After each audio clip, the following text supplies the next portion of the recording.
فَبِأَيِّ آلَاءِ رَبِّكُمَا تُكَذِّبَانِ اعوذ باللہ من الشیطان الرجیم بسم اللہ الرحمن الرحیم۔ سورہ بقرہ کا آج ہم تیسرا رکوع پڑھیں گے، اور اس میں جو ہے شروع میں سورہ بقرہ کی شروع میں بات چل رہی تھی کہ یہ جو کتاب ہے اس کا انٹروڈکشن اللہ تعالیٰ کرا رہے تھے کہ یہ ہدایت کی کتاب ہے۔ پھر آگے اللہ تعالیٰ نے بتایا کہ کن لوگوں کے لیے، متقین کے لیے۔ تو متقین کون ہیں، ان کا ذکر اللہ تعالیٰ نے بتایا، اور تین قسم کے انسان بتائے اللہ تعالیٰ نے کہ ایک جو ہے مسلمین ہیں، فرما بردار ہیں، ایک کافر ہیں جو انکار کرتے ہیں، اور تیسرے ہیں منافقین۔ پھر آگے منافقین کی بھی اللہ تعالیٰ نے دو قسمیں بتائیں کہ ایک تو اپنے ویسٹڈ انٹرسٹ کی وجہ سے جو ہے وہ اس کے ساتھ ہے، ٹھیک ہے، اور دوسرے وہ ہیں کہ جو دل میں ان کے آرزو ہوتی ہے کہ یار ہم بھی جو ہے نا یہ کام کریں، لیکن جب کوئی سختی آتی ہے تو تب وہ پیچھے بھاگ جاتے ہیں، اور جب آسانی ہوتی ہے تو اس میں وہ ساتھ کھڑے رہتے ہیں۔ تو آپ کوئی بھی ویژنری کام لے کے نکلیں گے نا، کوئی بھی نیا فلسفہ کوئی بھی انسان لے کے نکلتا ہے تو اس کو یہ تین قسم کے لوگوں کا سامنا ہوتا ہی ہوتا ہے، ٹھیک ہے۔ تو اس کے بعد اب آگے جو ہے وہ قرآن اپنا مدعا پیش کر رہا ہے اس رکوع میں کہ بیسک مقصد کیا ہے قرآن، ٹھیک ہے۔ تو وہ ہم اس رکوع میں وہ پڑھیں گے، پھر اس کے اگلے رکوع میں جو ہے وہ جو قصہ آدم و حوا اور آدم و ابلیس ہے اس کے بارے میں ذکر کیا جائے گا کہ کہاں سے کہانی شروع کہاں سے ہوئی تھی۔ تو یہ شروع کرتے ہیں۔ بسم اللہ الرحمن الرحیم۔ رب اشرح لی صدری ویسر لی امری واحلل عقدۃ من لسانی یفقہوا قولی۔ یا ایھا الناس اعبدوا ربکم۔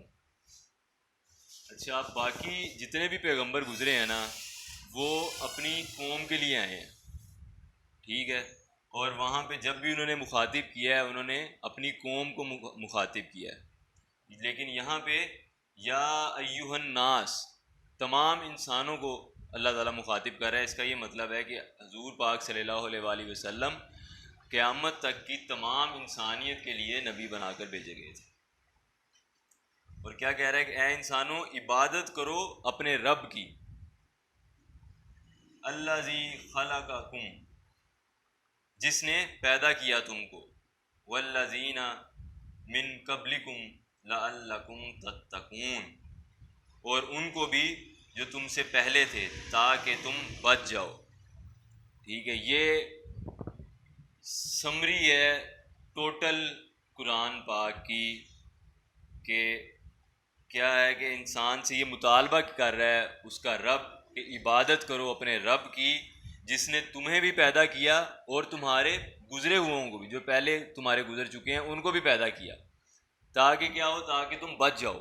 عبادت کیا ہوتی ہے؟ عبادت کا بیسک مطلب یہی ہے کہ اس کے غلام بن جاؤ، اس کے جتنے احکام ہیں ان کو پورا کرو، ٹھیک ہے۔ اب یہ دنیا جو ہے، یہ دنیا ایک چھوٹی سی زندگی ہے، کوئی 50 سال اگر ہمارے دور میں دیکھا جائے تو یہ 50-60 سال کی ایوریج بن جائے گی، ٹھیک ہے۔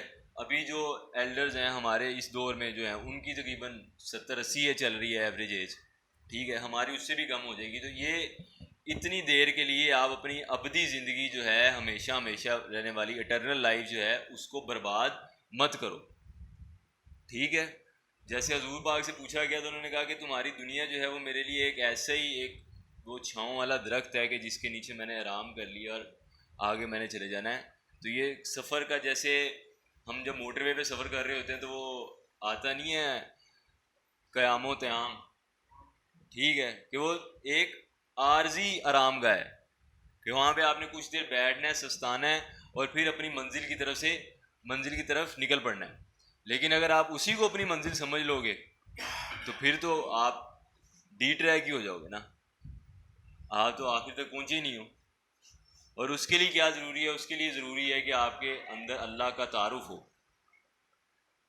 کہ اللہ تعالیٰ کون ہے، ٹھیک ہے۔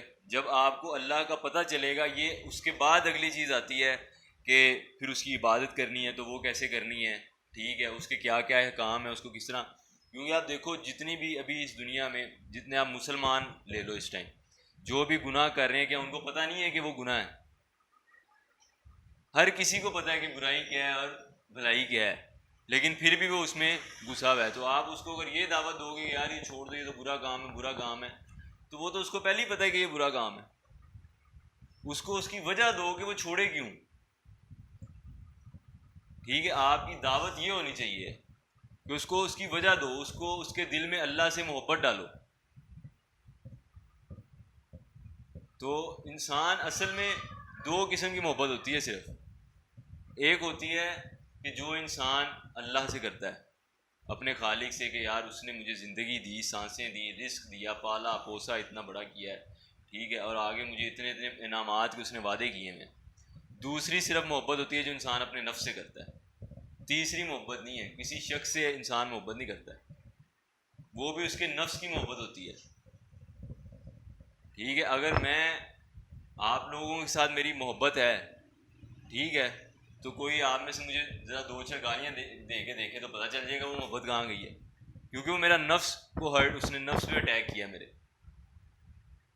ٹھیک ہے، میری اولاد ہے، اس سے مجھے محبت ہے تو وہ میرے نفس کی وجہ سے ہے کہ میرے بچے ہیں. ٹھیک ہے، باقی بھی تو بچے ہیں نا. ساتھ والا بچہ بھوکا ننگا مر جائے گا، مجھے اس کا فکر نہیں ہوگی. مجھے یہ ہوگا کہ یہ میرے جو اولاد ہے نا، یہ ذرا لیوش ہو کے پھرے تاکہ لوگ کہیں گے یار یہ دیکھو یہ احمد کی اولاد جا رہی ہے. تو یہ میری نفس سے محبت ہے. ٹھیک ہے، لوگ بیوی سے محبت کا دعویٰ کرتے ہیں تو بیوی ذرا سے اونچ نیچ کر دیتی ہے تو ہماری زبان پہ وہ تین جو لفظ ہیں وہ تیار رہتے ہیں اینی ٹائم. تو یہ محبت ہوئی؟ اپنی نفس کے لیے، اپنے مفاد کے لیے میں نے کسی سے بھی جو ہے نا وہ محبت کی ہے. تو جب آپ کسی کے دل میں دعوت آپ کی ہونی یہ چاہیے کہ آپ اگلے کے دل میں جو ہے وہ اللہ کا تعارف بٹھاؤ.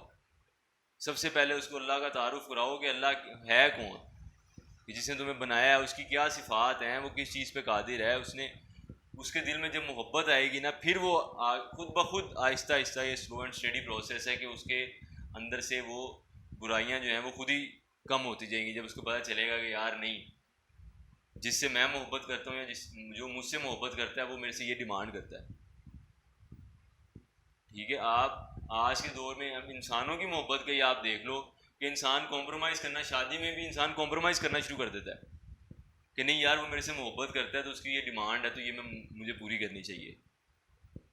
تو اسی طرح ہی یہ والا کام بھی ہوگا تاکہ تم بچ جاؤ دنیا کی ذلت سے بھی اور آخرت کے عذاب سے بھی.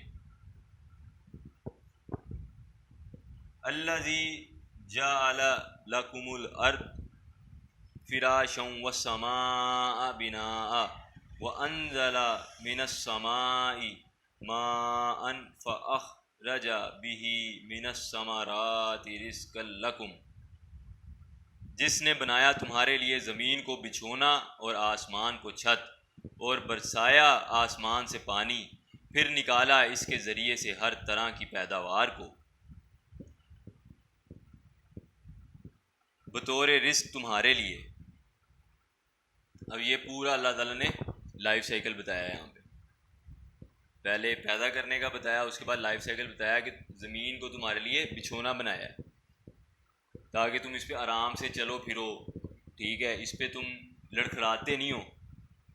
ٹھیک ہے، یہاں ایسے اس کا ایٹماسفیئر اس طرح کا نہیں ہے کہ تمہیں یہاں پہ گرمی سے ہی تم مر جاؤ، یا اتنی ٹھنڈ نہیں ہے کہ تم ٹھنڈ سے ہی تم سکڑ جاؤ.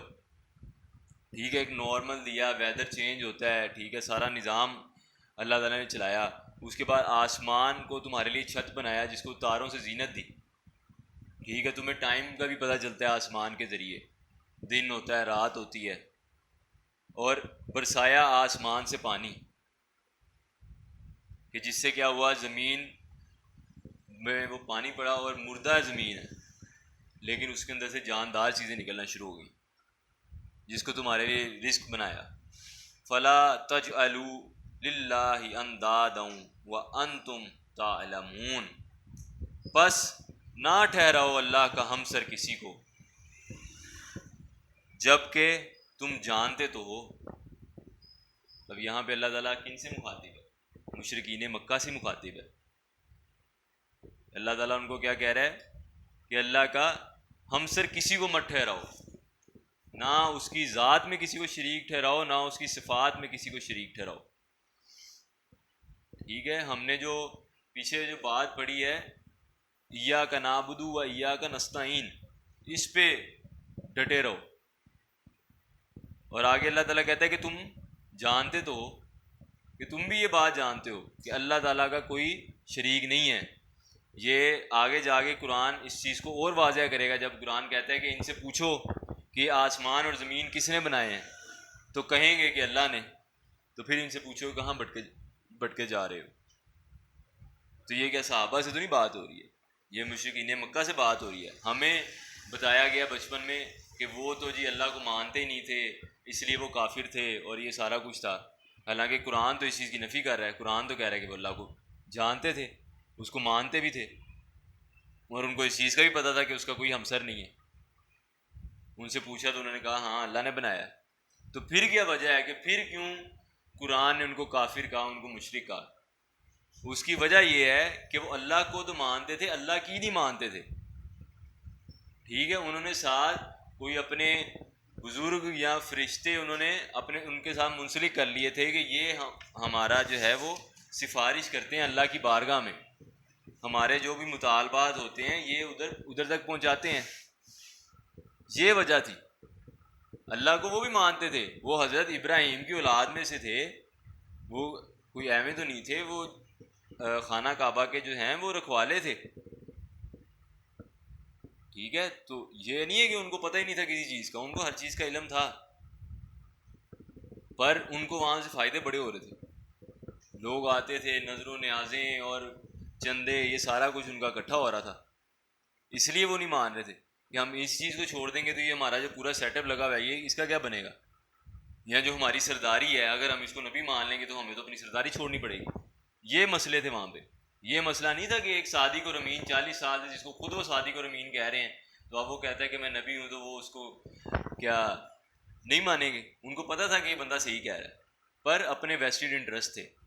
آج بھی آپ نظام الہی کا آپ آواز بلند کرو، سب کو پتہ ہے کہ ہاں یہی نظام ہونا چاہیے، جو بھی چاہے اس نے نام کا ہی کلمہ پڑھا ہوا ہے، لیکن اس بندے کو یہ پتہ ہے کہ ہاں واقعی نظام جو ہے وہ یہی والا بہتر ہے. جو شرعی نظام ہے، جو اللہ کی حاکمیت ہے کہ قانون جو ہے وہ قرآن و سنت سے ہوگا، یہی نظام سب سے بہترین ہے. پر نہیں وہ اس کو تسلیم کرے گا. کیوں؟ کیونکہ ان کے اپنے ویسٹڈ انٹرسٹ ہیں، ان کا سارا سسٹم اس نظام سے چل رہا ہے. وہ کیسے اس نظام کو بدلنے میں آپ کی مدد کرے؟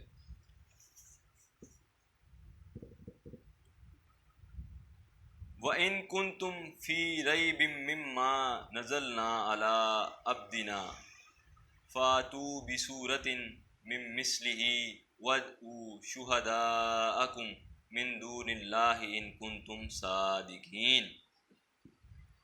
اور اگر ہے تم کو شک اس کتاب کے بارے میں جو ہم نے نازل کی اپنے بندے پر، تو بنا لاؤ ایک ہی صورت اس کی مانند، اور بلا لو اپنے سب حمایتیوں کو بھی اللہ کے سوا اگر ہو تم سچے.